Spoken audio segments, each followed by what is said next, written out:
Hello everyone, hope you all are doing well and I am here to discuss DT03 problems और I hope सारे लोगों का exam काफ़ी अच्छा होगा because most of the problems were from atomic structure and gaseous state and question difficulty is very easy. See maximum problems अगर आप atomic structure की बात करो और gaseous state की so maximum problems you know maximum problems has been this particles questions have been discussed in class that lecture और जो आपको बताया था URMS मोस्ट प्रोबेबल वेलोसिटी वो क्वेश्चन जो आपको मैंने बताया था कि ऐसे प्रश्न आते हैं तो ऐसे प्रश्न आ गए तो आपका काम ये है कि जो DT03 आपने दिया है इसको बड़े ही संभाल के रखिए क्योंकि इसके जो प्रश्न हैं काफ़ी इम्पॉर्टेंट प्रश्न हैं ईजी थे पर काफ़ी इंपॉर्टेंट हैं क्योंकि जो मॉड्यूल ऑफ दिस प्रश्न is very important because the module is very similar to your NEET examination. ठीक है, this particular problem the quality of question is almost similar to your NEET examination. So आपको क्या करना है, इस प्रश्न को ध्यान से अपने पास रखना है. मैंने आपको बार बार बोला है कि अगर आपको चांसेस मौका मिले तो आप इसका PDF कॉपी ले लीजिए और अपने पास रख लीजिए या अभी जो सॉल्यूशन डिस्कशन की जाएगी इससे पहले आपके हाथ में PDF कॉपी इसका जो है एक हार्ड कॉपी है अपने पास रख लीजिए. ठीक है, हार्ड कॉपी रख लीजिएगा तो क्या होगा, आप उस पर नोट्स बना सकते हो या आपके पास कोई करेक्शन है या क्या गलती कर दिया आपने, ये सारी चीज़ें आप कर सकते हो. तो at least please have a copy, hard copy of this question paper D303. Okay, so let's start the solution discussion. We will be doing first the physical problems and after that inorganic problems separately because we have separate subjects now. So let's start with question number 1. I'll try to dictate problem and try to give the solution after that. ठीक है. So पहला problem है distribution of molecules with velocity is represented by the curve as shown. You know that curve. Velocity at point A. So let's draw that particular curve. Question 1. So the curve is like this. And the question is asking what is this velocity. So what is this? This is at the peak. Peak means maximum. This is fraction. This is fraction of molecules. This is fraction of molecules. So this particular A represents velocity of maximum fraction of molecules. And I told you maximum fraction of molecules means वो velocity most probable velocity होता है. ठीक है, so this is most probable velocity. So A represents V most probable. What is the value for that? Under root of 2RT by M. After that, what exactly you should know, the moment you see this graph, you know that there is some other value. This is called V average. What is the value for V average? Under root of 8RT by pi m. Then the last one, what do we have? This is called VRMS. What is the value of VRMS? Under root of 3RT by m. So VRMS की जो magnitude होता है वो सबसे ज़्यादा होता है. V average का जो मैग्नीट्यूड होता है it is in between and the magnitude of V most probable is less. तो कभी कभी आपको क्वेश्चन, शायद इसमें एक क्वेश्चन आया बैठे अरेंज कीजिए तो आप अरेंज कर सकते हो. Okay, so this is most probable velocity to under root of 2RT by m is the correct answer. Okay, so question 2 is saying, question 2 if you see, question 2 is talking about critical temperature. Critical temperature, correct? Critical temperature. So this is talking about TC. What is the formula for TC? This is 8A divided by 27 RB. This is the simple formula for TC, critical temperature. What exactly given? The van der Waals parameters, that is the value of A and B is given. Different values for different gases is given. Which one of the gas has highest critical temperature? So क्या आपको सब जगह 8A by 27 RB sir को calculation, multiplication, division करना चाहिए? जी नहीं, ऐसे प्रश्न में आपको मल्टीप्लिकेशन, डिवीजन नहीं करना चाहिए. आपको थोड़ा सा ट्रिक अपनाना पड़ेगा. कैसा trick? Yes, fine. This TC, this is the formula. That's okay, no problem. But what exactly we want to know कि हमें exactly temperature का value नहीं बताना है. हमें ये बताना है कि कौन सा टेम्परेचर ज़्यादा है या कौन सा टेम्परेचर कम है। This is what question is asking.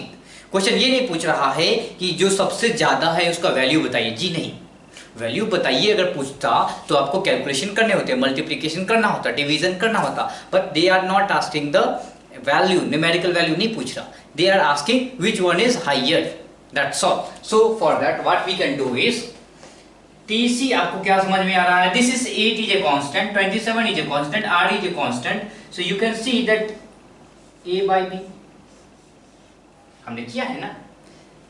जब प्रोपोर्शनैलिटी के बीच में कांस्टेंट लाते हैं तो वो क्या होता है, इक्वेट कर देते हैं।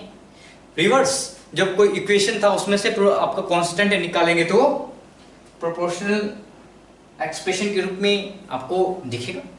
ओके, समझ में क्या आ रहा है यहां से कि अगर A बहुत ज्यादा होगा तो क्रिटिकल टेम्परेचर बहुत ज्यादा होगा, या अगर B बहुत कम होगा तो क्रिटिकल टेम्परेचर बहुत ज्यादा होगा। हमारा मेन एम क्वेश्चन है which one of the gas has highest critical temperature, it means this T की वैल्यू बहुत ज्यादा होना चाहिए, इट मींस A की वैल्यू बहुत ज्यादा होना चाहिए या B की वैल्यू बहुत कम होनी चाहिए। अगर ये दोनों हमारे पास हैं तो हमारा क्रिटिकल टेम्परेचर सबसे ज्यादा होगा। सर्च करते हैं, अगर आप देखोगे option I am writing here, so what is this option, gas W A value is A, so I'm just writing A by B, correct? A by B, just writing A by B.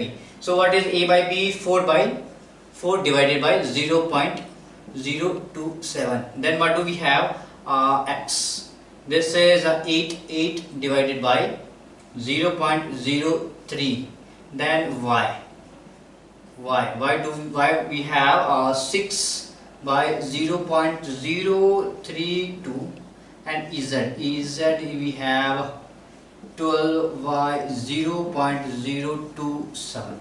Okay, सो आप क्या है, आप कैसे करोगे, simple सी बात है, यहाँ पे 27 है, 03 है, 032 है, 027 है। सो क्या हम अप्रोक्सीमेटली 4 बाय 0.03 लिख सकते हैं, या ये 8 बाय 0.03 है ही, या इसको 6 बाय 0.03 लिख सकते हैं, या इसको 12 बाय 0.03 लिख सकते हैं। मैंने क्या किया है, सबको अप्रोक्सीमेशन किया है, जो नहीं है उसका अप्रोक्सीमेशन किया है। तो क्या है, अब आप इनको देखोगे तो क्या सबका डिनोमिनेटर बराबर है, आई मीन सबकी B की वैल्यू बराबर है।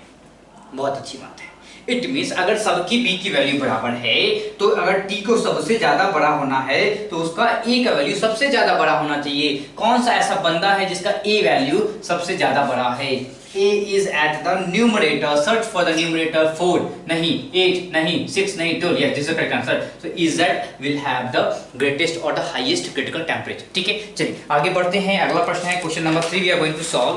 What is that? Expression for the compressibility factor. Okay, so expression, correct? Am I solving question 3? Yes. So expression for compressibility factor at high temp. So the moment we were discussing about this particular concept, compressibility factor at different conditions, high temperature, sorry, high pressure, low pressure, and for helium, hydrogen gas, helium gas. तो जब हमने बताया था, जब मैंने exactly बोला था कि कभी कभी आपसे डायरेक्ट ये एक्सप्रेशन पूछ लिया जाता है, तो आपको पता चल गया कि ये एक्सप्रेशन पूछ लिया गया है। तो चलिए सॉल्व कर लें। सॉल्व करने की जरूरत है क्या? मेरे अंदाज से नहीं करना चाहिए, आप लोगों को याद हो जाना चाहिए था। Anyway I am solving this question 3 we am going to solve at high pressure. आपको क्या समझ में आना चाहिए? एट हाई प्रेशर जो आपका प्रेशर करेक्शन टर्म होता है वो 0 हो जाता है। So let's write a van der Waals equation. So what is that van der Waals equation? P plus an square by v square into v minus nb. This is what van der Waals equation, nRT.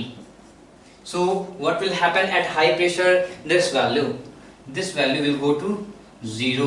So what do we have? Pv minus pnb is equal to nRT. What you are going to do? You are going to divide whole equation with nRT. अगर आप ऐसा करोगे तो Ez की value क्या हो जाएगी? nRT PV by nRT is Ez. ये बंदा उठ के इधर चला जाएगा, that is equal to 1 plus क्यों nRT divided by nRT 1 हो गया है, और PNB divided by nRT क्या हो गया? nn cancel, so PB by RT हो जाएगा। So Ez क्या हो जाएगा 1 plus P B by R T हो जाएगा. Okay, the radius of which of the following orbit is same as that of first Bohr orbit of hydrogen atom. इस प्रकार के प्रश्न के लिए question 4 we are going to solve.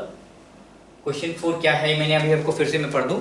The radius of which of the following orbit is same as that of the first Bohr orbit of hydrogen atom. So आपको क्या है exact वो ए स्क्वायर एंड ये सब नहीं पता होता, आपको एग्जैक्टली रिलेशन पता होना चाहिए रेडियस का क्या होता है. सो क्या होता है रेडियस का relation R is equal to 0.529 क्या होता है N square by Z. N square by Z. What is the unit A angstrom. So this is the unit angstrom, this is the radius. Okay, what is N. N is principal quantum number या number of किस orbit की बात कर रहे हो. Okay, orbit की संख्या, shell की संख्या. Then Z, Z is the atomic number. Okay, so atomic number of single electron system. Okay, so we have 4 option, let's write it. We have helium, so helium plus and number of shell, which shell 2. So let's do this. What is R value? R value we are getting 0.529 multiply with 2 square, that is 4 divided by 2. So this is coming to be 1 by 2. So I can write it here into 2. Okay, into 2 angstrom. Okay, let's discuss the second option, lithium plus 2. Lithium plus 2 क्या है, अगर this is n is equal to 3, correct. So do this. R is equal to 0.529 3 square, that is 9 divided by 3.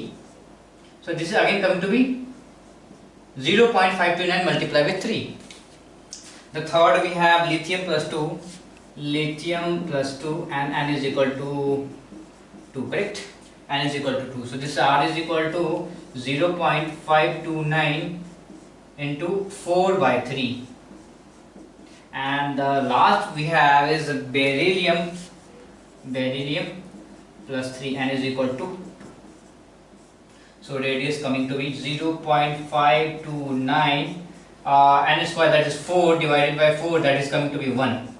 So this is 0.529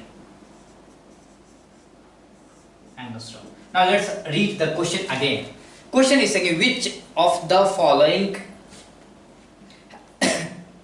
have same radius as first Bohr orbit of hydrogen atom. So first Bohr orbit n is equal to 1, hydrogen atom z is equal to 1, put here. So 0.529 1 by 1, so radius is equal to 0.529. Which one of the following is have radius 0.529? This is having the 0.529 radius, so this is the correct option. So this is correct option. Let's move forward. Okay, question number 5 is 10 moles of CO2 do not contain. Let's write 10 moles. Question number 5 we are going to write 10 moles of CO2. Very basic problem. 10 moles of CO2, what does it mean? It means 10 moles of carbon plus 20 moles of oxygen atom. Correct? We can write it like that because एक molecule में एक carbon, एक मोल में एक मोल molecule में एक mole carbon, 10 मोल molecule में 10 mole carbon. Similarly, one molecule has 2 oxygen atoms. 1 mole of CO2 will have 2 mole of oxygen atoms. 10 moles of CO2 have 2 into 10, that is 20 moles of oxygen atoms. Let's read the 4 options. 120 gram of carbon. Let's see, एक mole of carbon का मास कितना होता है 12 ग्राम, तो 10 का कितना 120 gram. Yes, the option 1 is correct one. Then 6.022 into 10 to the power 24, that is 10 Na atoms of oxygen. So this is not 10 Na, this is 20 Na. 20 Na oxygen atoms. Okay, so option 2 is wrong and the other 3 and 4 are correct one. Okay. Question 6. Question 6. What does 6 is saying? Helium is 2 times heavier than a hydrogen molecule at 298 Kelvin. Average kinetic energy of helium at the same temperature. So what is the kinetic energy? Kinetic energy is equal to 3 by 2 RT. Is this clear? Kinetic energy is equal to 3 by 2 RT. Do we have any term related to molecules, mass, gas? No. So the average kinetic energy only depends on temperature, not on nature of gas, not on mass of gas, not on molar mass of gas. ठीक है, आप किस प्रकार का gas ले रहे हो, कौन सा गैस ले रहे हो, दैट्स नो वरीज, आपको उसके बारे में नहीं सोचना है. ओके, सो क्या होगा कि average kinetic energy at particular temperature is same for all gases. आप ऑक्सीजन लीजिए, हाइड्रोजन लीजिए, हीलियम लीजिए, फ्लोरीन लीजिए, क्लोरीन लीजिए, जो मन है आपको वो ले लीजिए. All the gases will have same kinetic energy, same average kinetic energy at particular temperature. If temperature is constant, kinetic energy is constant for all the gases, and that is same for all the gases. That is 3 by 2 into R into T.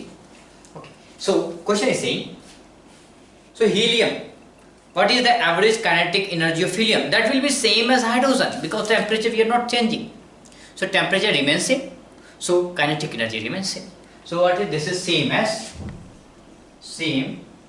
as hydrogen.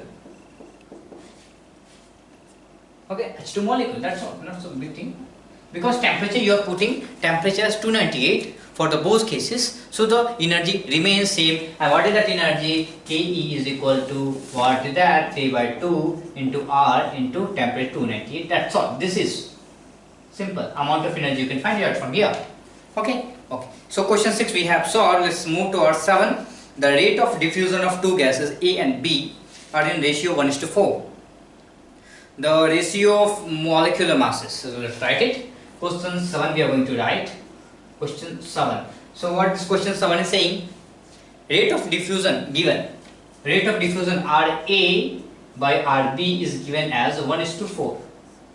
What we know from theory that RA by RB is equal to under root of MB by MA. From here we can write MA by MB. Take this root and put here square. So MB by MA is equal to R square A divided by R square B. Clear? Then we need to find MA by MB. So reverse it. So we are getting what? R square of B by R square of A.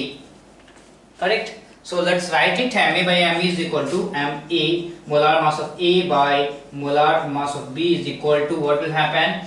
Where this RA by RB is 1 by 4, so RB by RA is 4 by 1 and square it. So this is going to be 16 by 1. 16 by 1. Okay? चलिए हो गया. चलिए आगे बढ़ते हैं. Question 8 देखते हैं. Let's see the question 8.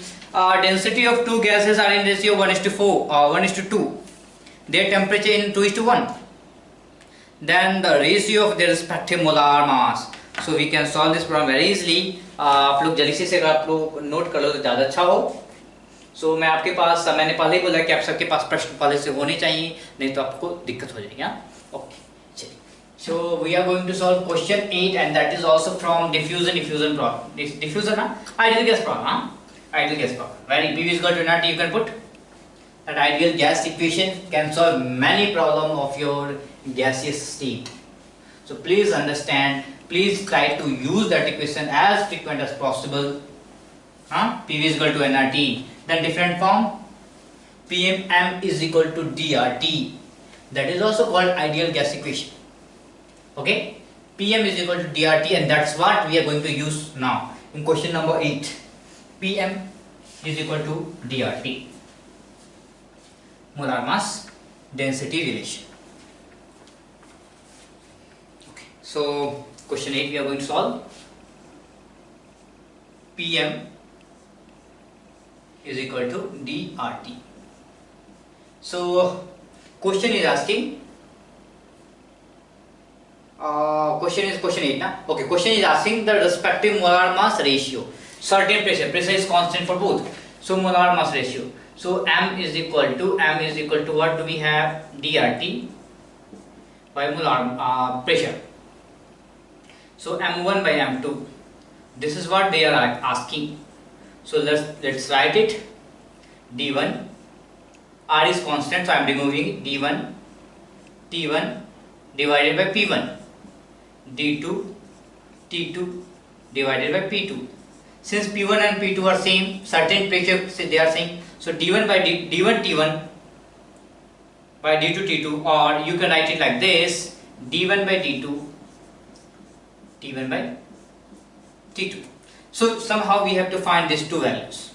If we find, we can get the answer. So do we have d1 by d2? Yeah, 1:2, so 1 by 2. Then do we have t1 by t2? Yes, 2:1, so 2:1, so this is coming 1 by 1. Okay, clear? Ideal gas can be liquefied. Ideal gas can, the moment you see this statement, question 9 we are going to solve. Question 9. So question 9, the statement itself is wrong. Ideal gas, this is the first thing you learned in ideal gas equation, ideal gas particular chapter, that we have different assumptions, 5 or 6 assumptions we had. Okay, and all of that saying that ideal gas cannot be liquefied. How? You told that the molecules, the gaseous molecules, the ideal gas molecules, they don't have force of attraction or repulsion. Okay, so molecules will not have any force of attraction or repulsion in between them. What does it mean? For if you want to make a liquid from gas, you are putting two molecules together. These molecules will attract each other and will bind and stay there. Correct? That is liquid. Okay, वो वहाँ पे रुकेगा. Molecules क्या एक दूसरे से थोड़ा सा नजदीक आ जाएंगे, force of attraction आ जाएगा. पर हम ideal gas में we are not talking about any force of attraction and repulsion. So how can you think of this molecules can come together and stay like that? No, that's not possible in ideal gas. So ideal gas cannot be liquefied. This is a hypothetical concept, says that ideal gas cannot be liquefied. And that's why we have something called real gas, जो हमने बात पढ़ी थी कि या one phenomena क्या है कि हम गैस को लिक्विड में बदलते हैं. That told that नहीं, हमने जो assumptions माने हैं वो गलत है, कहीं ना कहीं गलत है. And what is that गलत thing? That गलत thing is हमने क्या सोचा था कि that molecules does not, this two molecule, this and this molecule, this molecule does not have any force of attraction. This molecule does not have force of attraction. This is wrong. They have force of attraction, and that's why they can be liquefied.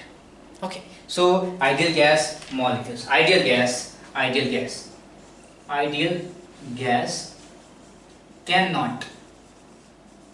cannot be liquefied.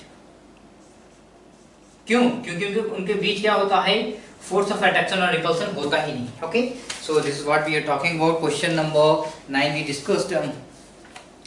9 na? Okay. Question 10, let's see. Question 10 is saying the orbital angular momentum of 2p. So first of all, question 9 we are going to see question 9.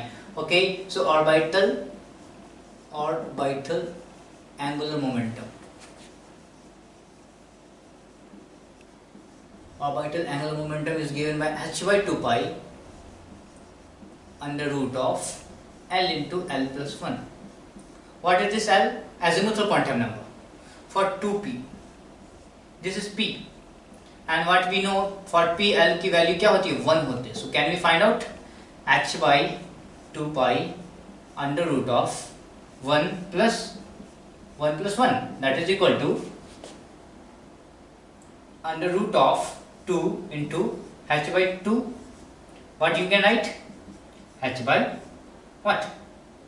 Sorry, pi ना? Sorry, pi. So ये क्या हो जाएगा? H by under root of 2 pi. Okay. So for 2p, for 3p, for 4p, for any p, orbital angular momentum for the p orbitals is h by 2 pi. Okay. So if you talk about what d, for d, L की value is 2, so you can find accordingly orbital angular momentum. Question 10. What do we have? Question 10, the number of spherical nodes for 4d orbitals. So we are talking about spherical nodes.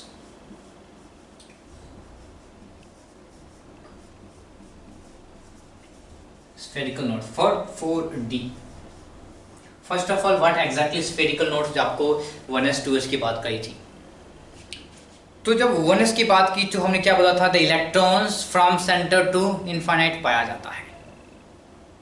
पर जब हमने 2s की बात करी थी तो हमने क्या बोला था कि we have something called a what sphere, sorry spherical cell, where probability of finding that electron is 0।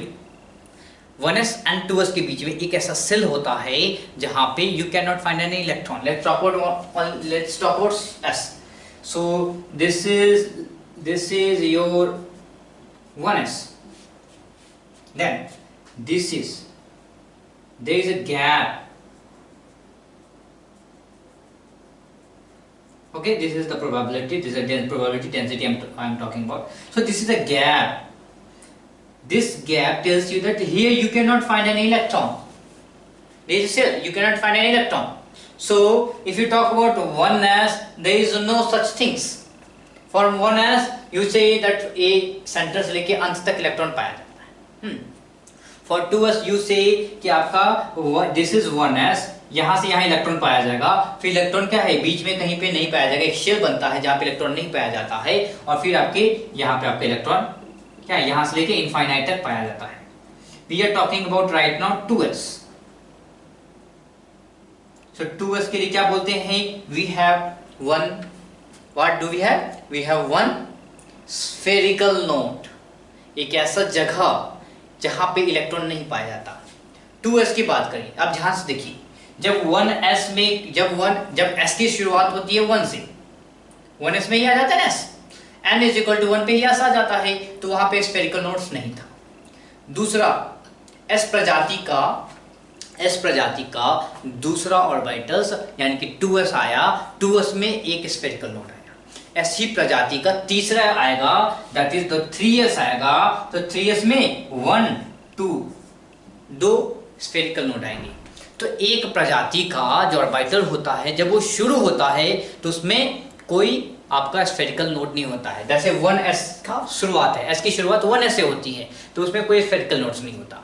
s के बाद p ऑर्बिटल्स, p की शुरुआत होती है 2p से, 1p तो नहीं होता ना, p की शुरुआत होती है 2p से। सो 2p does not have any spherical node. What I told that जब किसी प्रजाति की शुरुआत होती है, किसी ऑर्बिटल के प्रजाति की शुरुआत होगी तो शुरू वाले के पास कोई स्फेरिकल नोड्स नहीं होगा, और उसके बाद spherical nodes 1 2 3 4 5 6 and so on आना शुरू होगा। सो 1s 0 spherical nodes, 2s 1 spherical nodes, 3s 2 spherical nodes and so on. फिर 2p की शुरुआत हुई है, क्योंकि p की शुरुआत 2 से ही होती है तो इनके पास spherical nodes 0, 3p 1, 4p 2, 5p 3। d orbital की शुरुआत कहां से होती है 3 से, यानी कि 3d से होती है। सो जो प्रजाति जब शुरू हुई थी तो 3d spherical nodes 0, 4d spherical nodes 1, 5d spherical nodes 2 and so on. f की शुरुआत कहां से होती है 4f से होती है, सो 4f के पास स्फेरिकल नोड्स 0, 5f के पास spherical nodes 1 and so on. तो आपको क्या है, there is no formula, please try to understand, आपको you should not use any formula. We have some spherical nodes, angular nodes, ठीक है, ये सब कैलकुलेट करने के तरीके हैं, बट प्लीज अंडरस्टैंड कि हमें फार्मूला यूज नहीं करना है। आप समझिए ना क्या दिक्कत है, आपको समझ में आ रहा है ना कि 1s था तो स्फेरिकल नोड, क्योंकि वो शुरू हुई थी, s शुरू हुआ था 1 से, 2 क्या है अगला भाग है, पहला अगले पड़ाव पे आया है, सो 2s के पास 1 स्फेरिकल। p की शुरुआत होती है 2p से, तो 2p के पास नो स्फेरिकल नोड्स, 3p के पास 1, 4p के पास 2, सो ऑन। सिमिलरली f की शुरुआत किससे होती है 4f से होती है, तो 4 जो शुरुआत होगी उनके पास नहीं होता है, तो जो शुरुआत होती है 4f they don't have spherical node, 5f के पास 1 स्फेरिकल नोड, 6f के पास 2 spherical node and so on. ठीक है, तो इस तरीके से आप समझिए कि जो स्फेरिकल नोड्स होते हैं वो क्या होता है, शुरू कीजिए उनके पास नहीं होगा, बाकी बढ़ता चला जाएगा। So this spherical nodes for the 4d 1।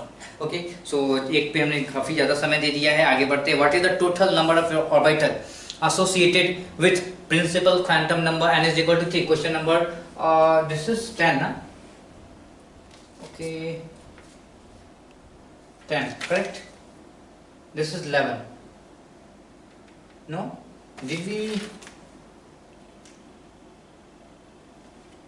Question 9. Okay, this is 9. Then, okay, sorry, yes, this is 10, this is 11. Okay, 11. Question 12 we are going to solve. Question 12. So, question 12 is saying, what is the total number of orbitals associated with principal quantum number n is equal to? That you know, n is equal to, if n is principal quantum number, then number of orbitals n square. So क्या है n की value क्या given है? So n square 3 square 9. Or what you can draw? 1s 2s 1s2. This is orbital. 1s 2s 2p 3s 3p.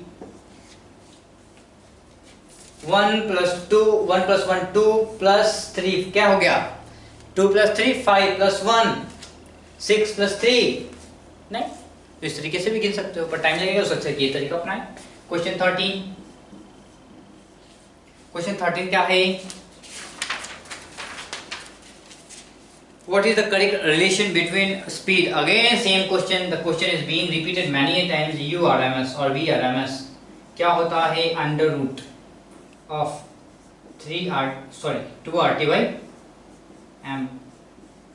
Then U average क्या होता है? Under root of 8 RT by pi m. Then अगला क्या होता है? Okay, sorry, this is 3 ना. Then V MP. This is under root of 2 RT by m. मैंने क्या बताया था? What you can approximate this 8 by pi as 2.5. Okay, so if you approximate 2.5, you see this is 3, 2.5, 2. So 3 सबसे ज़्यादा है, so U RMS सबसे ज़्यादा. Then ये बीच में आ गया, average इस बीच में. Then you are having UMP. Okay, so इस तरीके से आप आराम से कर सकते हो. जल्दी से इसे नोट कीजिए, फिर हम आगे प्रश्न पढ़ाते हैं. कौन से प्रश्न में चलेंगे? क्वेश्चन नंबर 32 पे पहुंचते हैं.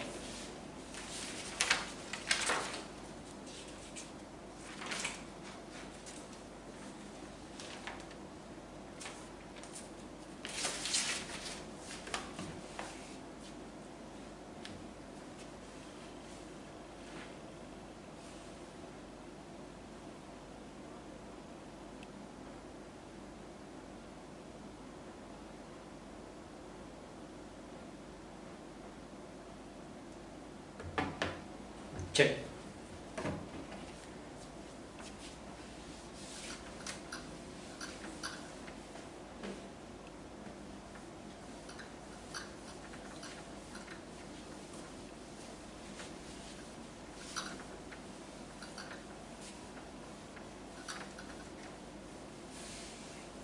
आपको क्या है, कुछ जो कॉन्सेप्ट्स हैं उसको हमेशा ध्यान में रखना पड़ेगा. डिफ्यूजन इफ्यूजन के बेसिक फॉर्मूले, फिर इस वेलोसिटीज की जो फॉर्मूले हैं. कभी आपको जनरली आपको वेलोसिटी कैलकुलेट नहीं करने के लिए पूछते हैं, ये पूछते हैं, रिलेशन पूछा जाता है. ठीक है, तो ये सब जो चीज़ें हैं इसको थोड़ा सा ध्यान में रखिए. चलिए, जो प्रश्न है question number 32. Question 32. So question 32, let's see question 30. What is the resultant wavelength obtained when 2 angstrom, 200 angstrom and 400 angstrom wavelengths are merged? Please understand कि कभी भी आप वेवलेंथ को नहीं जोड़ सकते हो, आप एनर्जी को जोड़ सकते हो. ठीक है, आप एनर्जी को जोड़ सकते हो, वेवलेंथ को नहीं जोड़ सकते. सो प्लीज अंडरस्टैंड, यहाँ पे आपको बहुत सारे लोग क्या है कि 400 plus 200 को जोड़ देंगे. नहीं, गलत. What do we know? E is equal to hc divided by lambda. So for, let's talk about lambda 1 is equal to 200 angstrom. Lambda 2 is equal to 400 angstrom given. Okay, so let's talk about energy E1, that is corresponds to lambda 1. So E1, this is hc by lambda 1. E2, hc by lambda 2. So you can add this energy. You cannot add lambda, but you can add energy. So let's this adding this Q energy will give you some E resultant, and that is equal to E1 plus E2, and that is equal to Hc by lambda 1 plus Hc by lambda 2. And what do we have? This is result का क्या होगा? Hc by lambda resultant. So Hc हर जगह को उड़ाइए, so you will getting 1 by lambda r. Resultant is equal to 1 by lambda 1 plus 1 by lambda 2. Putting the values, we are having 200, so 1 by 200 plus 1 by 400.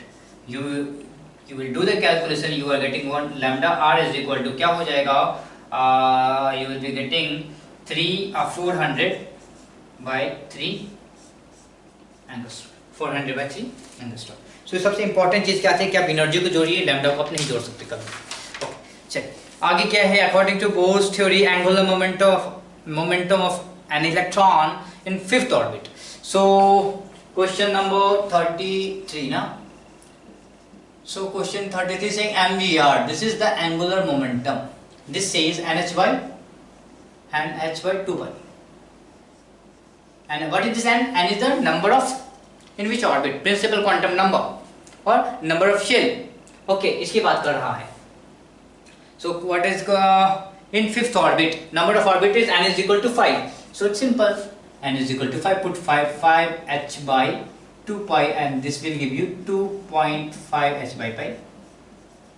Okay, very simple problem. 34. What 34 is saying? The velocity of electron in second orbit of hydrogen atom. So this type of problem you should understand. You should know the expression of velocity, radius and energy. So the velocity of electron in second orbit of hydrogen atom. What is velocity? Velocity is equal to 2.18 into 10 to the power 6. Okay, 10 to the power 6. And this is Z by meter per second. Unit is very important. Meter per second. And which orbit they are saying? Second orbit of hydrogen atom.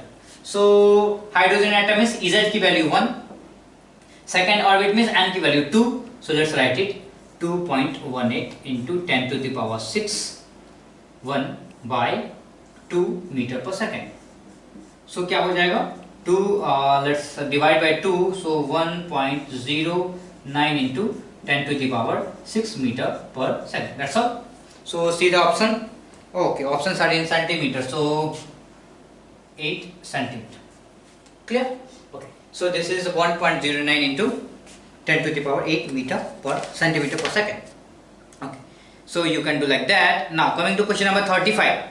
35 says the ratio of difference in energy between first and second orbit to that between second and third orbit. So this is a bit tricky question, not a tricky, it may take more than 40 seconds of yours. So let's try to solve it. So question number 35 we are going to solve. First of all, what is energy? Energy is equal to minus 13.6. Then what? Z square by n square. That is energy. Then what is energy gap? If you want to do energy gap, delta E.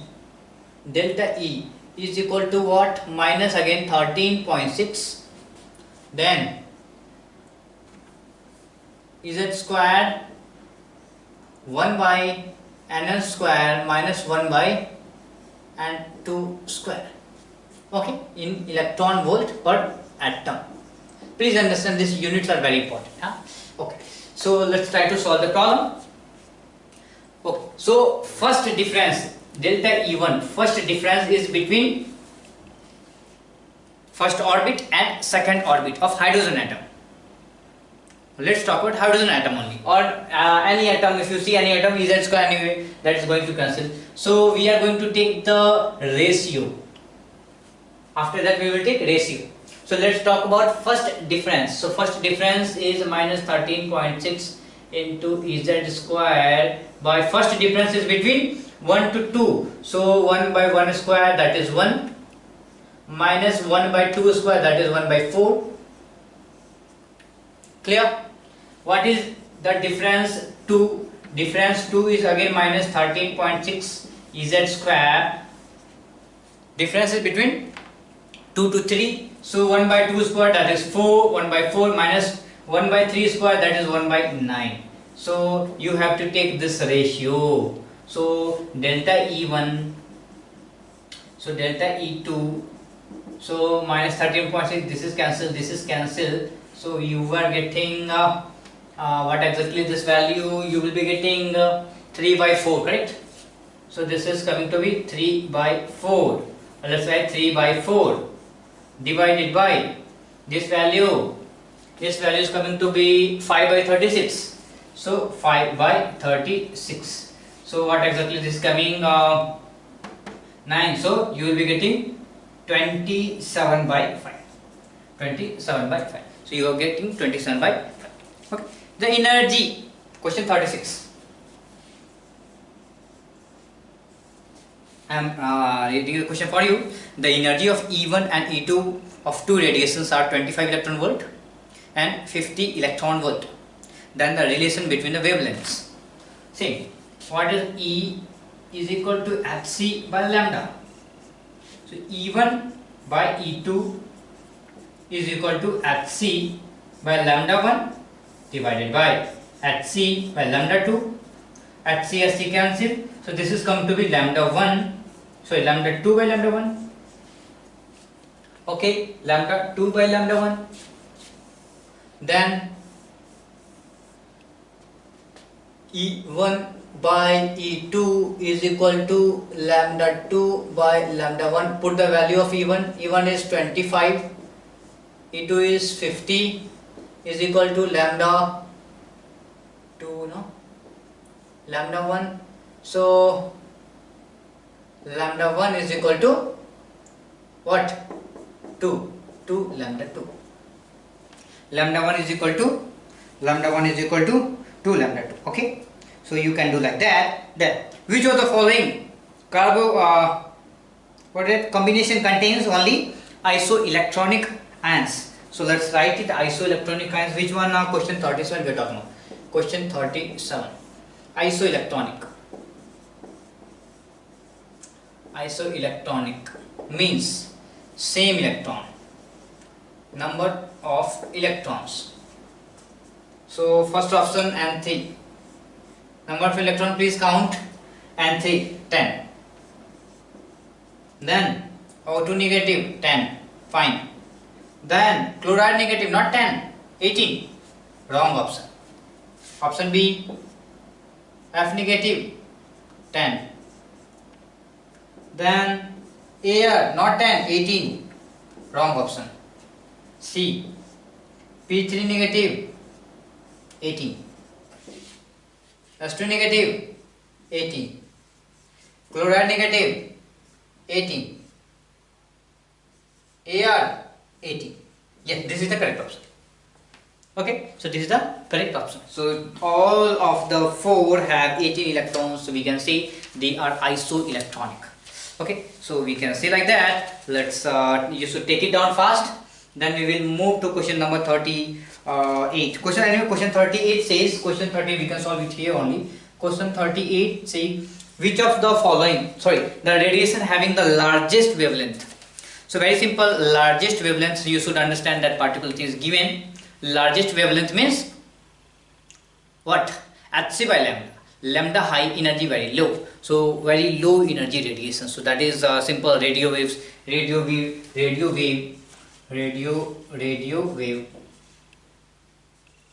have large lambda. Okay, so radio wave has large lambda. So please take it down fast, and after that we will try to discuss other questions.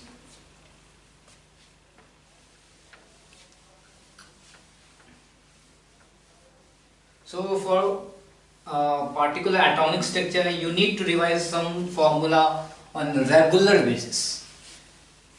Formula for velocity, formula for radius, formula for energy, formula for Planck's theory, that Hc by lambda, then what? Then what? Dual behavior of electron. How to do that? What is that lambda? How to write that lambda value? H by mv or h by p. What is that lambda for this photons? H by cm, right? So you can do like that. Let's do this question number 39 now. Question 39. Question 39 says in Bohr's orbit, what is the ratio of kinetic energy and total energy of electrons? What do we know? We know that total energy is equal to negative of kinetic energy. This is already known to us. So total energy is negative of kinetic energy. So question is asking ratio of kinetic energy and total energy. So Ke divided by Te is equal to -1. This will go here, -1 come here, so -1. So what is this? -1. -1 is the correct option. When an alpha particle are bombarded on gold foil, only few in millions suffer deflection. This is again that Rutherford gold experiment we discussed now. The others pass out undeflected. Why? क्यों हुआ कि बहुत सारे जो हैं वो पास हो गए बिना डिफ्लेक्शन की. So this is question 40 and we know that this is from Rutherford Goldfarb experiment. And what do we know? That if this is your atom, this is your nucleus, or very smaller than this one. You cannot even imagine that. So maximum of the space is empty. Maximum of the space is empty. That's why it went undeflected. So let's read the option. The option 1, force of repulsion on moving, no. Force of attraction on the alpha particle, no. There is only one nucleus and large number of electrons, no. The nucleus occupies a much smaller volume compared to the volume of attraction. That's why this volume is very small compared to this whole volume. So very small amount of particles will be deflected. जो particle यहाँ पे आएगा वही तो deflect होगा, बाकी particle कहीं से भी चल जाए, क्या ही फर्क पड़ता है. Okay, so the fourth option is the most appropriate option. Okay, question 41. Anode E by M ratio of anode. Okay, anode. Okay, so what exactly anode ray? I told you that what happened. क्यों होता है उसमें gas का भरा रहना आवश्यक क्यों है कहते हो उस डिस्चार्ज ट्यूब में? Because when you are applying the pressure, you are applying the voltage, what you are doing, you are generating that ions. और वो आयन कहाँ से जनरेट हो रहे हैं? इलेक्ट्रोड से नहीं हो रहे हैं, वो जो गैसेस मॉलिक्यूल्स हैं वो आयंस बन रहे हैं. करेक्ट, वो आयंस बन रहे हैं. And what is this anode ray? They are the positive ions. Positive ions. अगर आपने उस डिस्चार्ज ट्यूब के अंदर H हाइड्रोजन फिल किया है, so you will be having H plus as anode ray. अगर आपने हीलियम फिल किया है, so you will have He positive for your anode ray. अगर आपने सोडियम वेपर फिल किया है, so you will have Na positive for anode ray. Let's do the let's write E by M ratio. E by M means one proton का charge 1.6 into 10 to the power -19 coulomb. Then this is mass of hydrogen atom. यहाँ अगर बात करें 1.6 into 10 to the power -19, that's fine, but this is mass of helium atom. यहाँ पे बात करें same charge but mass of sodium atom. तो भैया आप देखो ना, the mass is varying, so definitely E by M ratio will vary. In the case of anode ray, anode this positive charge, anode क्या पॉजिटिव चार्ज है, इसीलिए क्या हो जाता है कि you have different value of UI.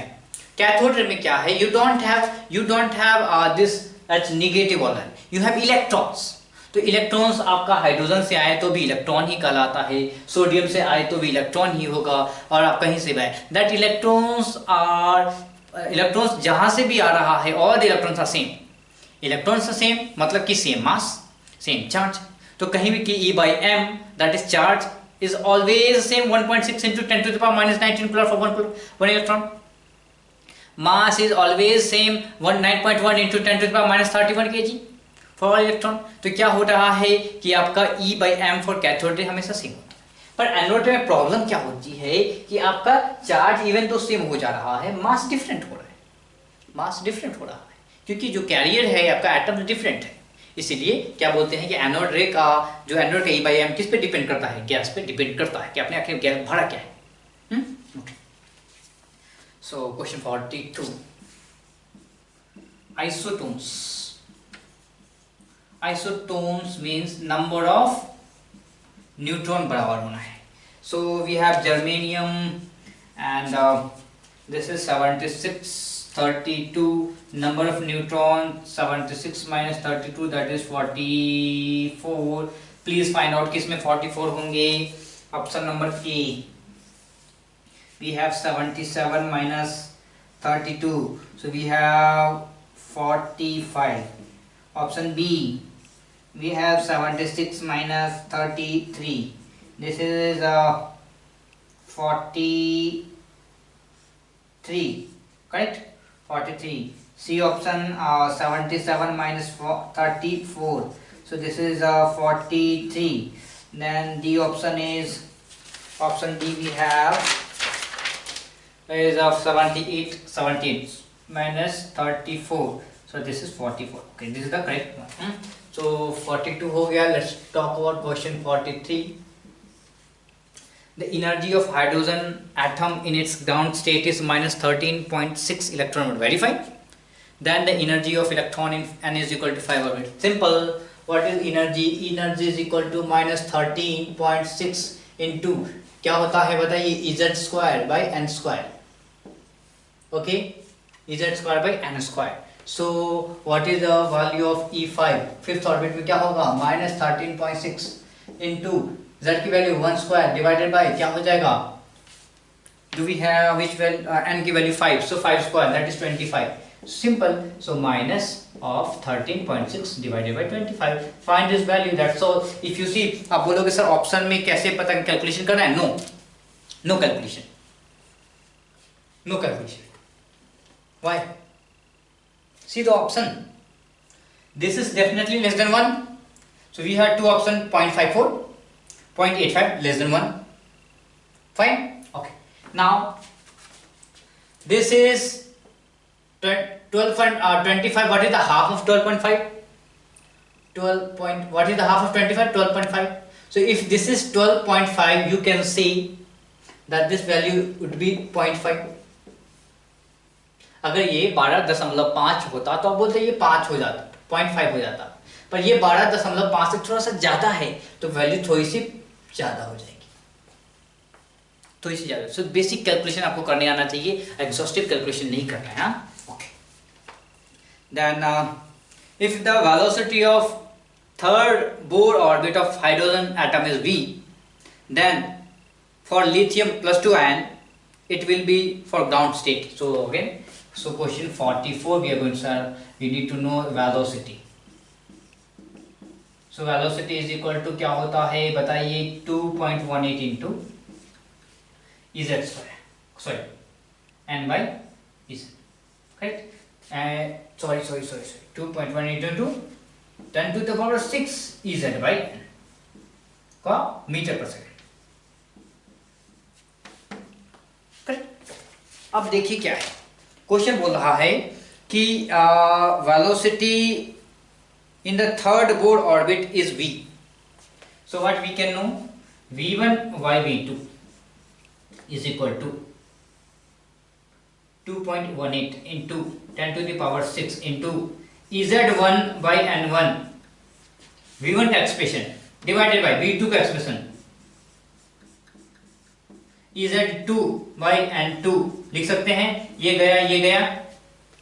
Okay, v1 is given. What is v1 is given? v1 is given as v.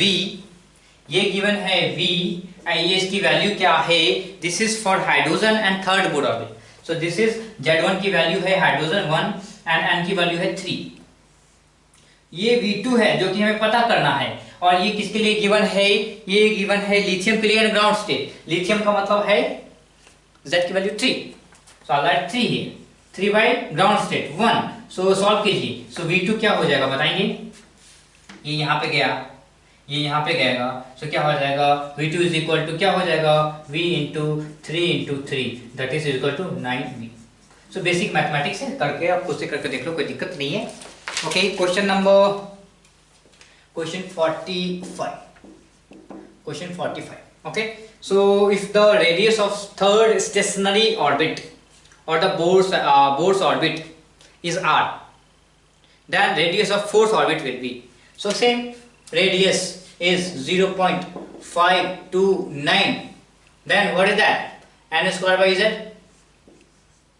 angstrom, same r1 by r2, so what it is 0.529 n1 r1, so n1 square by z1, 0.529 r2, so n2 square by z2, लिख सकते हैं ना। Okay, अब क्या पूछ रहा है, radius of third n की वैल्यू 3, सो अगर r1 is r given, r1 is r, this is given,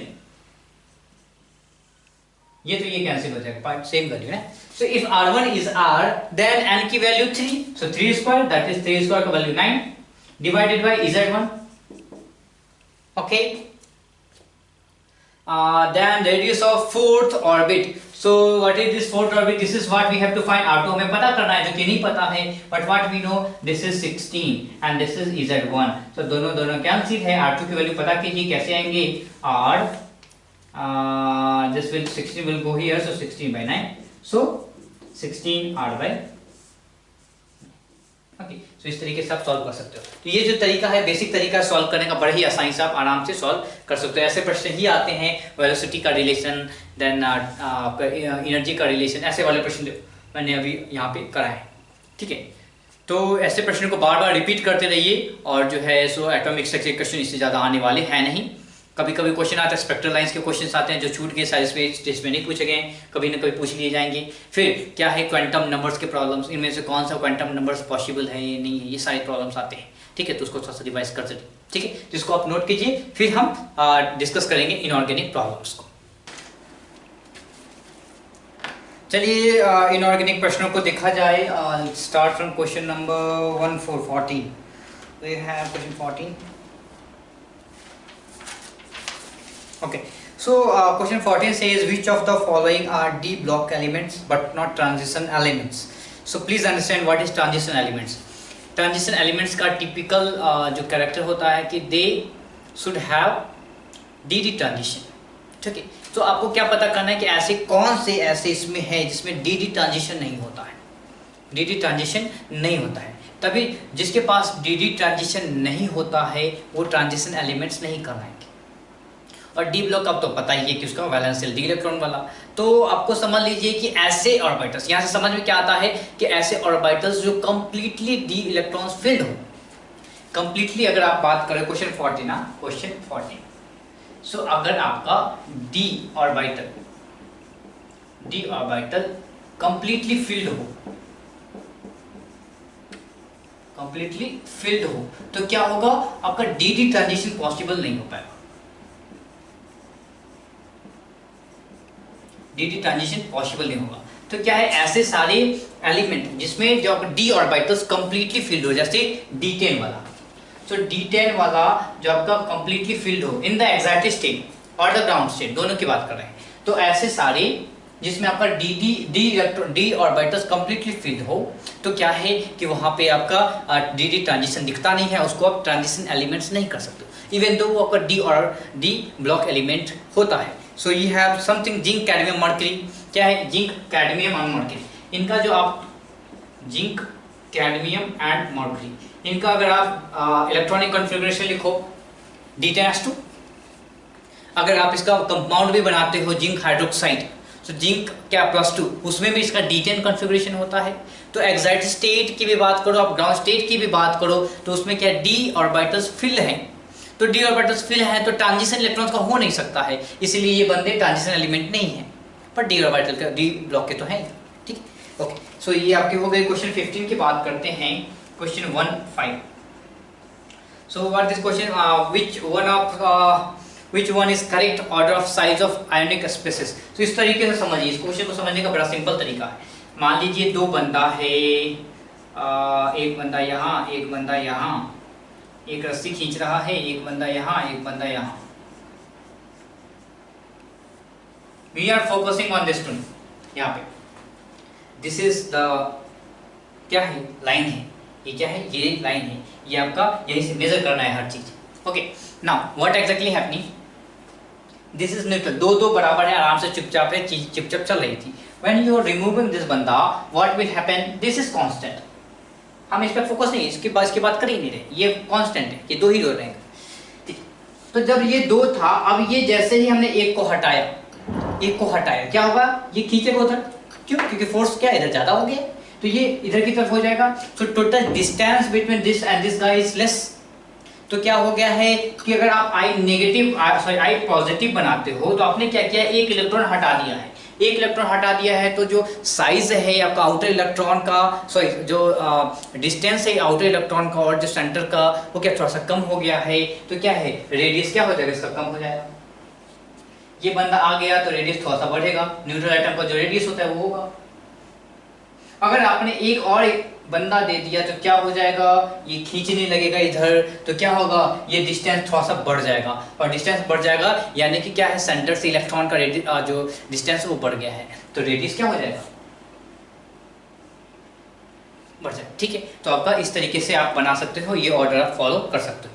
now the element with atomic number 35, so question 15-16 क्या है, एटॉमिक नंबर 35 किसका होता है, ब्रोमीन का होता है भैया। और ये ब्रोमीन क्या होता है, फ्लोरीन, क्लोरीन, ब्रोमीन, आयोडीन, ये सब हैलोजन ग्रुप में आते हैं। So the element with atomic number 35 will be placed in halogen family. Okay, so question number 17, we are going to solve question 17. 17 क्या है, element has electronic configuration 1s2, 2s2, 2p6, 3s2, 3p4. So I am going to write 1s2, 2s2, 2p6, 3s2, 3p4. Okay. So अब हमें क्या पता करना है, predict the period, group and block. So आपको पता होना चाहिए कि जो आपके वैलेंस इलेक्ट्रॉन होते हैं वो उसका जो प्रिंसिपल क्वांटम नंबर है वो पीरियड बताता है। ठीक है, जो आपके वैलेंस इलेक्ट्रॉन्स हैं, this is the valence electron. Valence electron का जो प्रिंसिपल क्वांटम नंबर होता है that tells you about the period of that element. So this is the valence electron, this is the quantum number that is 3, so period, this is the period. Okay, now आप कैसे बताओगे कौन से block का है, तो देख लेते हैं इसका जो वैलेंस इलेक्ट्रॉन्स है कौन सा ऑर्बिटल में है, कौन से ऑर्बिटल में इसका हाफ फिल्ड है, फुल फिल्ड है, पार्शियल फिल्ड है, लास्ट इलेक्ट्रॉन कहाँ पे है, किस ऑर्बिटल में, लास्ट इलेक्ट्रॉन किस ऑर्बिटल में है, तो पी वाले में है। पी में है मतलब क्या है कि पी ब्लॉक का होगा, तो पी ब्लॉक का होगा, पी ब्लॉक एलिमेंट है। अब हमें क्या समझ में आना है, P block elements, P block elements लिखते हैं। पी ब्लॉक एलिमेंट्स का जो कॉन्फ़िगरेशन होता है कहाँ क्या होता है, आपका क्या होता है, जैसे नाइट्रोजन की बात करो, नाइट्रोजन पी ब्लॉक है, कार्बन भी पी ब्लॉक है, ऑक्सीजन पी ब्लॉक है, फ्लोरीन पी ब्लॉक है। तो इनके ग्रुप का अगर हमको क्या लिखना हो, कॉन्फ़िगरेशन लिखना हो तो लिखते हैं। इसका क्या होता है बताइए, इसका होता है S2 NS2 NP2 3, then NS2 NP2, then NS2 NP4, then NS2 NP5। ये कौन सा है 16वां, ये कौन सा है 14, ये कौन सा है 17, ये कौन सा है 15। अब हमें क्या चेक, थोड़ा सा इस तरीके से दिमाग लगाते हैं थोड़ा सा कि this is S2P4, this is S2 3, S2 S2P4, yes this is what we are talking about. कौन सा है 16, तो ये बंदा कहां से होगा, 16th ग्रुप का होगा, ये कहां से होगा 16th ग्रुप का ये बंदा होगा। ठीक है, सो इस तरीके से आप बता सकते हो कि ये बंदा जो है 16th ग्रुप का है। आगे बढ़ते हैं, formula for die oxygen difluoride, तो नाम ही लिखा हुआ है, क्या है इसमें दिमाग लगाना। डाई ऑक्सीजन का मतलब 2 गो ऑक्सीजन, ठीक है, डाईफ्लोराइड का मतलब 2 गो फ्लोरीन, सो 2s2 काम खत्म। ओके, ज़्यादा दिमाग तो लगना नहीं। एल्यूमिनियम फॉस्फाइड, इसमें थोड़ा सा दिमाग लगा सकते हो। क्या थोड़ा सा इन्फॉर्मेशन मैं आपको दे दूं कि जो भी एलिमेंट, जो भी आपके जो नॉन मेटल्स हैं, जैसे अब बात कर लो सल्फर की, sulphur, then oxygen, then nitrogen, then phosphorus, ठीक है, देन फ्लोरीन, क्लोरीन, आयोडीन, इन सब की बात करते हैं। तो क्या है, जब ये अपने सबसे स्मॉलेस्ट ऑक्सीडेशन स्टेट में, ठीक है, सबसे नेगेटिव वाले ऑक्सीडेशन स्टेट में रहेंगे, सब स्मॉलेस्ट ऑक्सीजन, ठीक है, तो क्या होता है, इसके कंपाउंड को आइड के रूप में बोलते हैं। जैसे सल्फर है, सल्फर का सबसे लोअर क्या होगा, -2, S-2, तो इसको आप बोलोगे सल्फाइड। ऑक्सीजन सबसे लोअर क्या हो सकता है, -2, ऑक्साइड, आइड। क्या बात करने वाले हैं हम, आइड की बात कर रहे हैं, आइड, आइड, ठीक है। S-2 sulphide, oxygen -2 oxide, nitrogen -3 nitride, P-3 phosphide.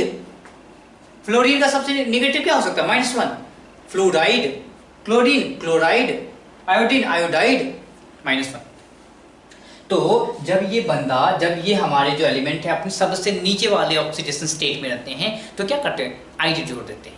तो यहाँ पे हमको जब देखा था एल्यूमिनियम फॉस्फाइड है, एल्यूमिनियम फॉस्फाइड है, तो एल्यूमिनियम क्या हो सकता है, एल्यूमिनियम तो अपने +3 में ही जाता है, एल्यूमिनियम बेचारा क्या ही करिए, तो +3 ही जा सकता है, कुछ तो मेटल है, कुछ इनके पास कोई दूसरा चारा है नहीं, पर फॉस्फाइड बोल दिया तो P3 नेगेटिव होना हो गया है। तो आपको समझ में आता है, ये तो बेसिक बच्चा वाला तरीका है, क्या होगा, Al3P3, या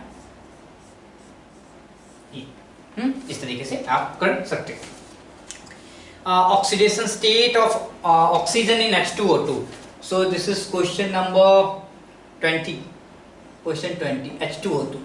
So we have H2O2, what we can do is, let's take this is X, तो क्या हो जाएगा बताइए, ये होगा +1, so +1 × 2 + 2 × x = 0, so क्या हो जाएगा बताइए, 2x = -2, so x = -1।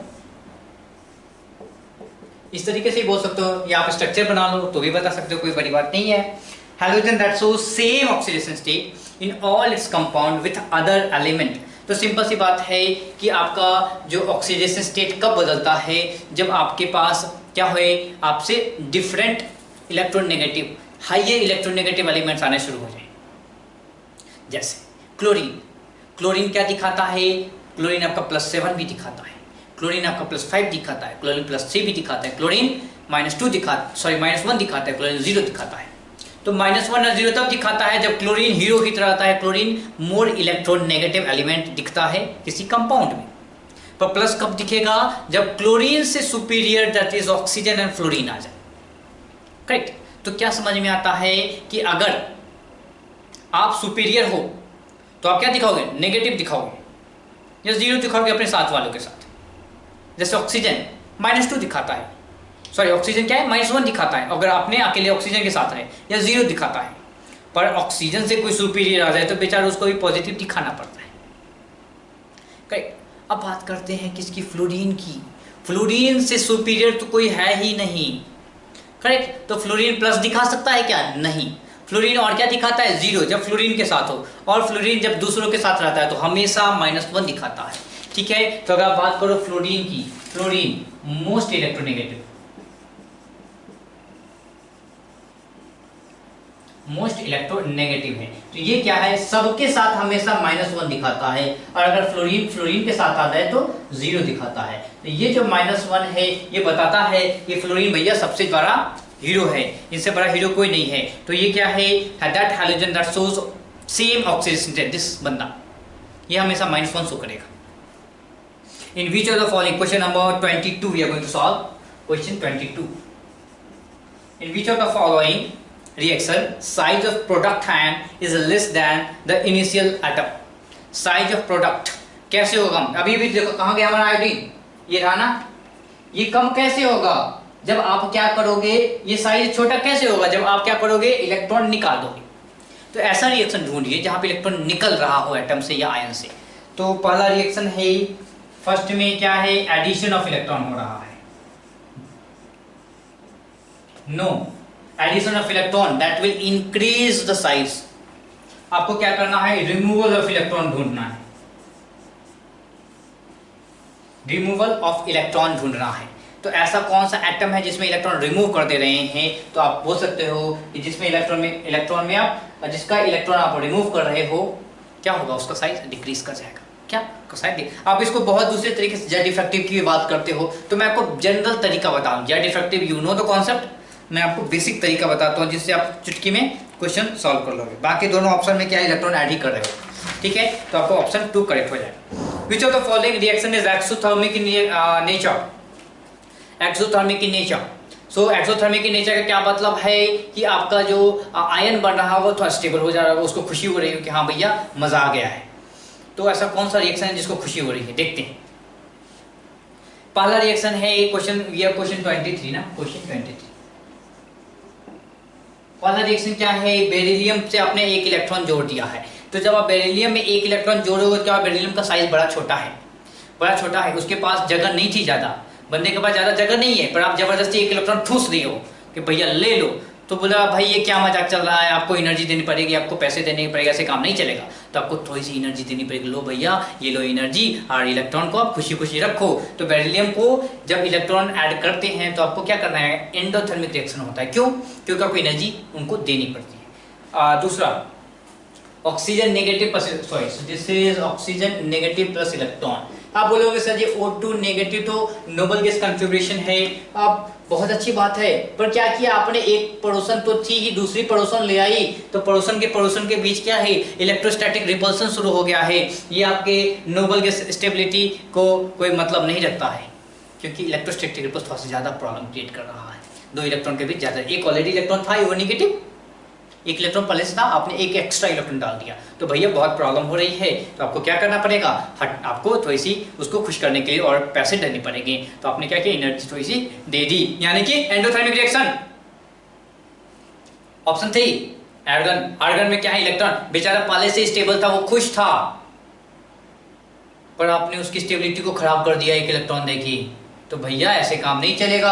आपको क्या है, एक इलेक्ट्रॉन दे रहे हो तो you have to provide energy, ठीक है, so you are providing 1 electron, क्यों, क्योंकि आप उसके नोबल गैस कॉन्फ़िगरेशन को धक्का दे रहे हो, प्रॉब्लम क्रिएट कर रहे हो। ऑप्शन सल्फर, सल्फर में एक इलेक्ट्रॉन जोड़ो तो क्या है, सल्फर क्या है, सल्फर का बहुत बड़ा रूम है, उसमें आप इलेक्ट्रॉन दे भी दिए तो खुशी खुशी रख लेगा, ठीक है। सिमिलरली ऑक्सीजन में एक इलेक्ट्रॉन दिए तो खुशी खुशी रख लेगा। जब ऑक्सीजन में एक इलेक्ट्रॉन दिए, that is exothermic reaction, oxygen is very happy.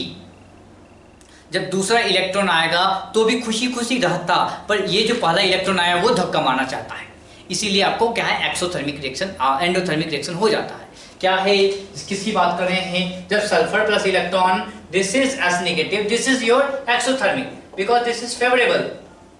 पर हाँ, अब प्रॉब्लम क्रिएट होगा, क्यों, क्योंकि एक इलेक्ट्रॉन पहले से है, ये बोलेगा कि भाई नहीं नहीं ऐसे मजा नहीं आ रहा है, already 1 negative charge they, so what will happen, आपका एंडोथर्मिक रिएक्शन होगा। सो आपका ये जो है दिस पार्ट S2 नेगेटिव, ये क्या हो जाएगा, आपका एंडोथर्मिक रिएक्शन होगा। क्यों, क्योंकि आपको एनर्जी प्रोवाइड करनी पड़ेगी इसको बनाने। ओके, चलिए, the charge to size ratio, so simple सी बात है, क्या है, क्वेश्चन 24 वी आर सॉल्विंग। आपको क्या काम करना है कि जितना छोटा कैटायन उतनी उसकी पोलराइजिंग पावर सर्च करते हैं। इनमें से कौन सा सबसे छोटा कैटायन है, बेरिलियम +2, इसकी पोलराइजिंग पर सबसे ज्यादा चार्ज। सबसे पहले तो आप देखिए चार्ज किनके पास ज्यादा है, तो चार्ज है ज्यादा आपके पास calcium 2 positive, magnesium 2 positive, beryllium 2 positive, and after that which one have the smallest size, तो जिसका साइज सबसे छोटा, that will have the higher polarizing power, so then beryllium will come first, then magnesium, then calcium, और अंत में बेचारा potassium जिसके पास charge ही कम है। तो चार्ज कम है तो पोलराइजिंग पावर कम हो ही जाएगी, कोई दिक्कत नहीं है। सबसे पहले चार्ज सबसे ज्यादा होना चाहिए, साइज छोटा होना चाहिए, ताकि चार्ज डेंसिटी बहुत ज्यादा हो, and that helps in polarising the other anions. तो क्या है, आपके पास क्या होना चाहिए, चार्ज टू साइज रेशियो अगर सबसे ज्यादा है, that gives you polarising power उतना ही ज्यादा। So this is what we have to find, charge to size ratio.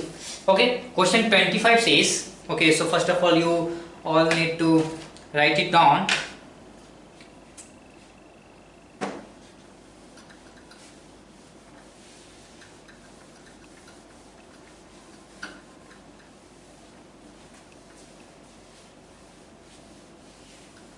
Question number 25 सारे लोग पढ़ेंगे अपने अपने पास, जो है आप लोगों के पास question 25.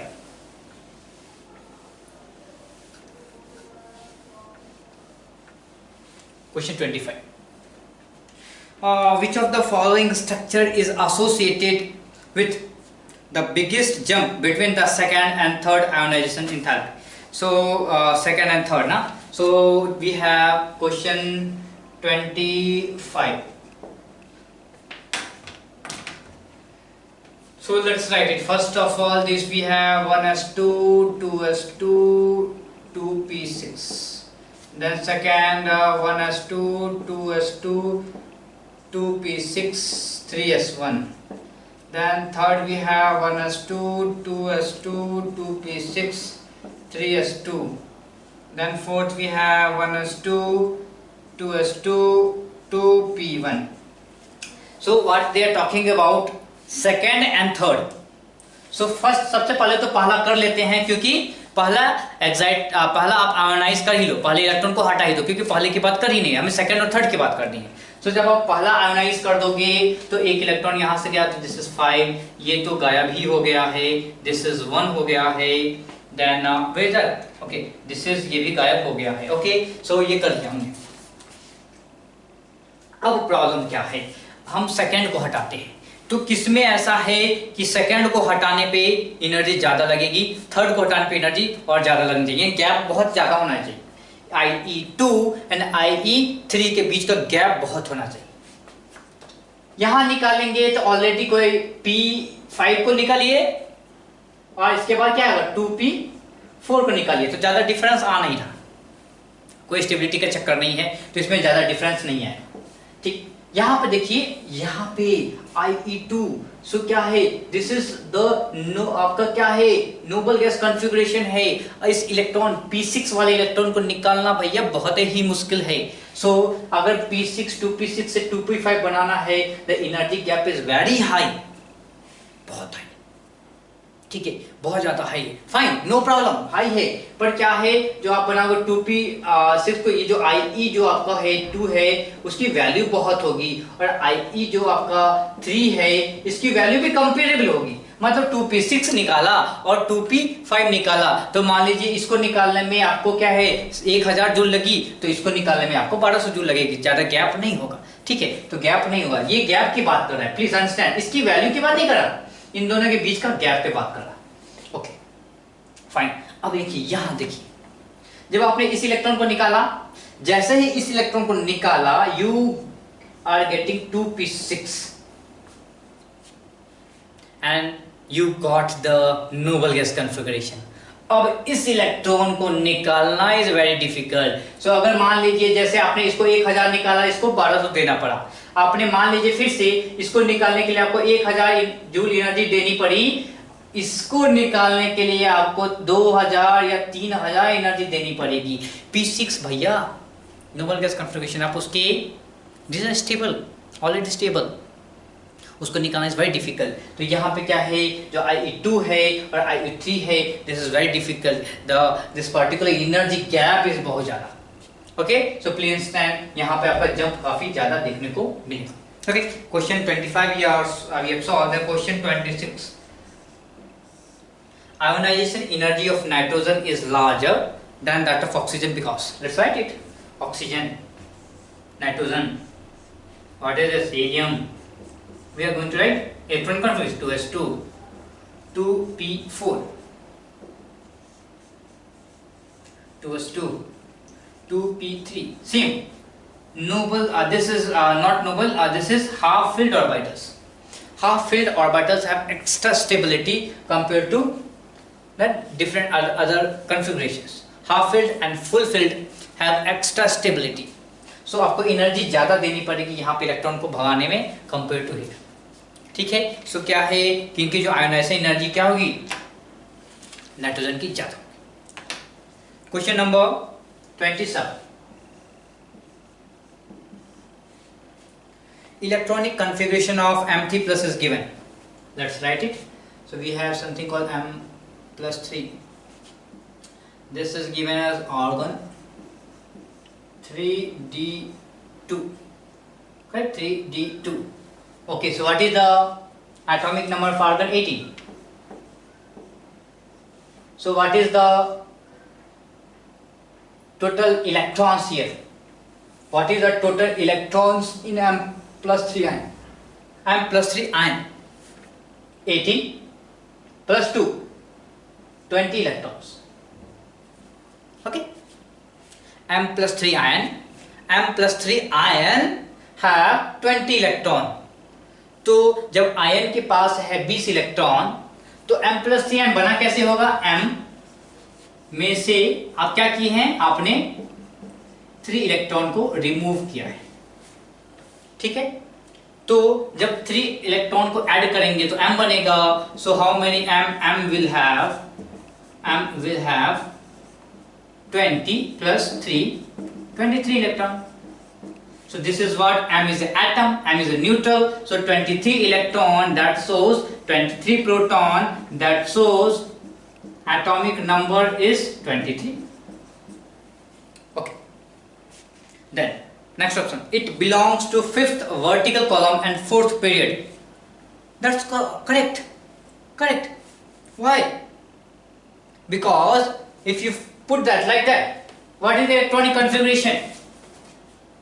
What is electronic configuration? If you write it, what do we have? We have total 5 electrons, correct? So 5 electrons, so you have to have 3d3 4s2. भैया तभी तो आपने 2 इलेक्ट्रॉन यहाँ से 1 इलेक्ट्रॉन हटाया तो टोटल 3 इलेक्ट्रॉन हटाया तो d2 कॉन्फ़िगरेशन बन गया। तो ये क्या है? 3d3 4s2 4. This is telling you 4th period. Then number of group 3 plus 2, 5 electrons, 5th group, that's all. Is it a transition element? Let us see whether the d orbitals are fully filled or not. No, d orbitals partially filled, so electron can transit. Transition of electron can happen, so this is also a transition element.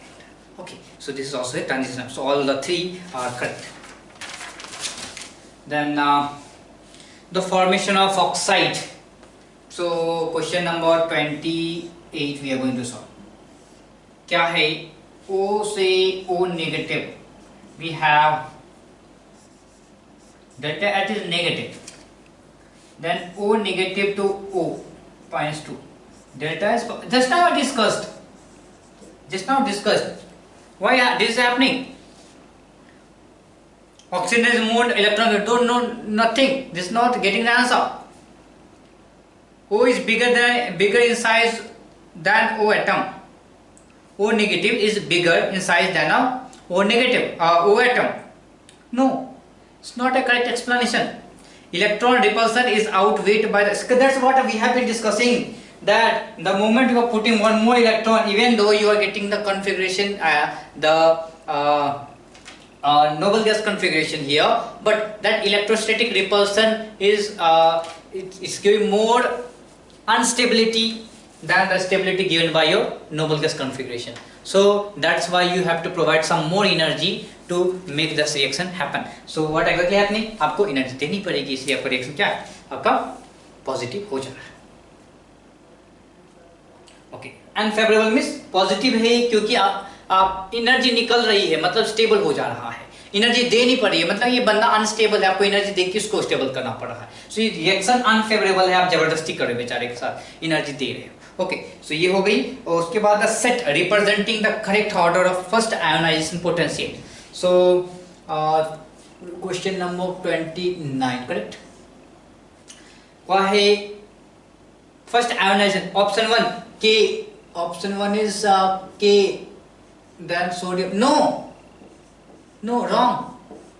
Option 2 beryllium greater than magnesium, then Yes, this current, this current.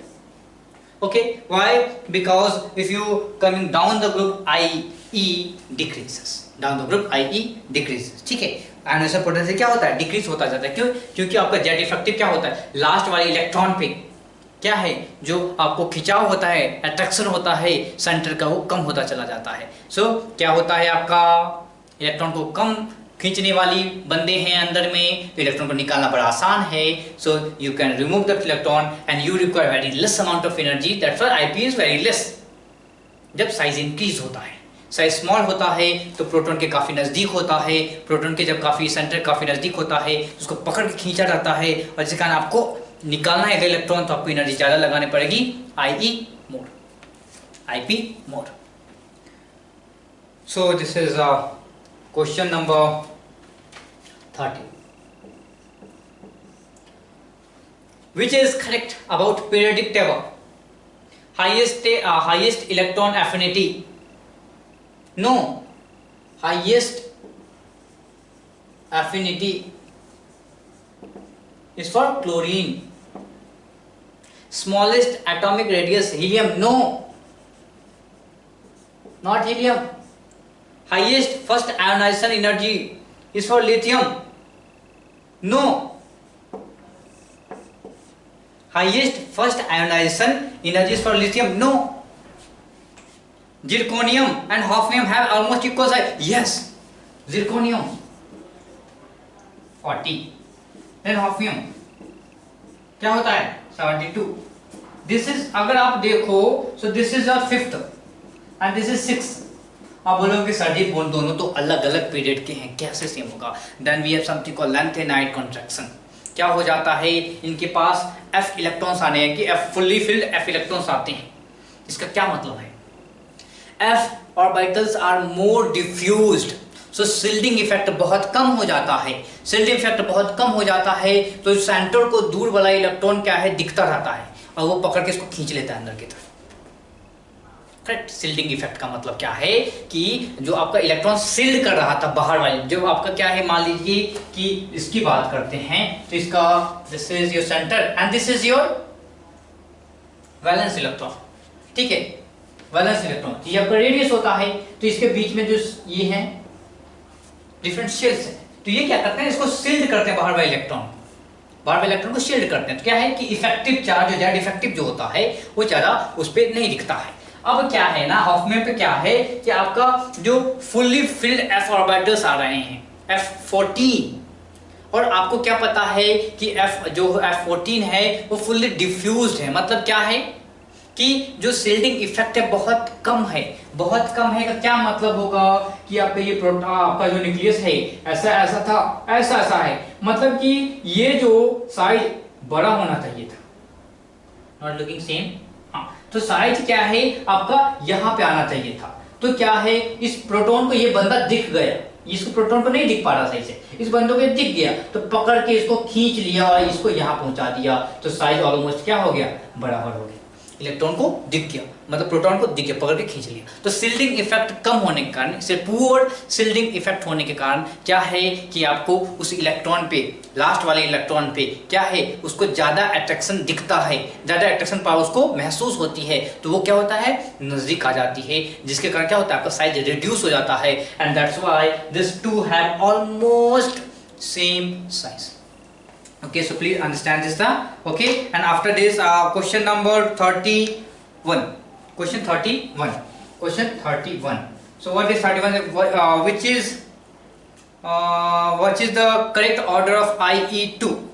So simple सी बात है, carbon है, so carbon 2s2 2p2. Then we have nitrogen है, then 2s2 2p3. Then we have oxygen है, 2s2 2p4. then fluorine है 2s2 2p5. so, इन्होंने बात की है सेकेंड आयोनाइजेशन एंथैल्पी की. तो पहले वाले इलेक्ट्रॉन का कोई मतलब नहीं है, एक इलेक्ट्रॉन को हटा ही देते हैं सीधा. ठीक है, तो क्या है, सीधी सी बात है, वेरी सिंपल है कि जिसके पास जेड इफेक्टिव ज्यादा उसका IE ज्यादा होता है। तो ऐसा होना चाहिए था, कैसा होना चाहिए था, फ्लोरीन का सबसे ज्यादा, फिर ऑक्सीजन का होना चाहिए था, फिर नाइट्रोजन का होना चाहिए था, फिर कार्बन का होना है। इसको देखना है, दिस इज सेकंड IP की बात कर रहे हैं, ऐसा होना चाहिए था, जेड इफेक्टिव सबसे ज्यादा। पर प्रॉब्लम क्या है, प्रॉब्लम फिर से यहाँ पे आ जाती है, oxygen this is 2p3, this have more stability, तो इसको हटाना थोड़ा सा ज्यादा आपको एनर्जी देनी पड़ेगी। तो ये बंदा क्या आता है, फ्लोरीन से पहले आ जाता है। बाकी तो वही जेड इफेक्टिव वाली बात ही करें, ठीक है। तो बाकी सेम ही है, जेड इफेक्टिव ज्यादा होता है तो आपको IE बढ़ता चला जाता है। वही चीज चल रही थी, पर प्रॉब्लम क्या है कि इनके पास 2p3 है और 2p4 है। तो जो 2p3 है ये कॉन्फ़िगरेशन क्या है, इसके हाफ फील्ड ऑर्बिटल्स होने के कारण क्या है, इनकी एक्स्ट्रा स्टेबिलिटी है। तो क्या हो गया कि इनको एनर्जी थोड़ा सा ज्यादा देना पड़ेगा, इसलिए ऑक्सीजन पहले आ गया। ऑक्सीजन का सेकंड आई, फ्लोरीन के सेकंड आई से थोड़ा सा पहले आ गया, ठीक। तो इस तरीके से आपको क्या है कि इनऑर्गेनिक के प्रश्न यहीं पे खत्म होते हैं। आई होप सबने अच्छे से किया है, आप अच्छे से करते रहिए और अगले टेस्ट में भी आप अच्छे से एग्जाम दीजिए और जो है अच्छे से अच्छे नंबर लाइए, ठीक है। और इस प्रश्न को बार बार रिवाइज करते रहिए। फिर से मैं बोलूंगा, आपके पास इसके PDF जो है हार्ड कॉपी के रूप में होना चाहिए और उसमें हर जगह स्क्रिबल करके रख लीजिए कि कहाँ पे क्या गलतियां की है और क्या आपको छूट गया है, ठीक है। चलिए, तो मिलते हैं आपके अगले वीडियो में। Thank you very much.